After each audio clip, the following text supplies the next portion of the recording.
Hi friends, Sarah here with Boho Stitchery, and it is Monday, so it's time for Make and Knit Monday. So if you want to learn how to knit, grab some needles and some yarn and join me for Making It Monday. Hi friends, welcome back to my channel. Thank you for stopping by. Today I want to show you how to knit in the round. So this is a wonderful technique. It's great for making hats, tube scarves, infinity scarves.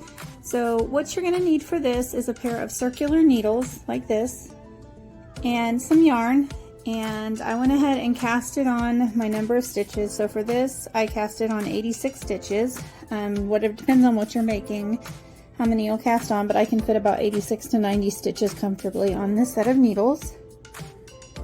And the important thing is learning how to join at the beginning so you don't end up with a gap or a bit of a gap here. So let's get started. Once you cast on your number of stitches, then you're going to hold it so that the working yarn is in your right hand, because you're going to join it with this first stitch on the left hand needle.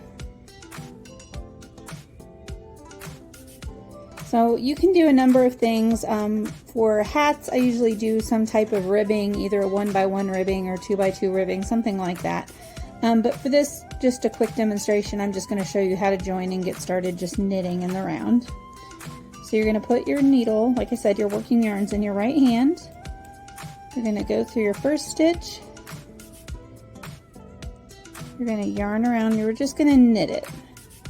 And you want to kind of keep it together as best you can so that you don't end up with these little jog lines. Like I said, for this, I'm just going to show you. So all we're going to do is just knit all the way around. And it's usually a good idea to mark with like a stitch marker the beginning of your row. I didn't grab any, so I won't do that right now. But you'll want to make sure after you knit your first stitch, see I have my tail coming out here, that you put some kind of clip marker or safety pin, paper clip, something that'll stay in place so that marks the beginning of your round. But I forgot to grab one, so we will avoid that right now, but it is important to make sure you know where the beginning of your round is.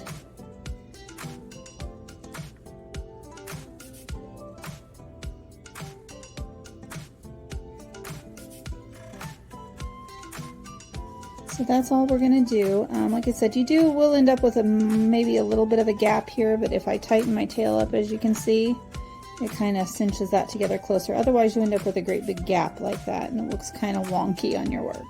So go ahead and continue just knitting all the way around, and I will show you what it looks like when I get a couple of rows done. Hi friends, I'm back. So I'm almost to the end of my first round, and I wanted to stop and show you.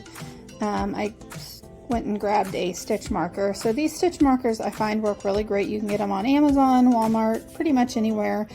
I think I got these years ago on wish.com, which I don't even know if that's still a thing, but I got them on there, and then I think I got like 200 for $1. It was really cheap. They're just plastic, look like diaper pins.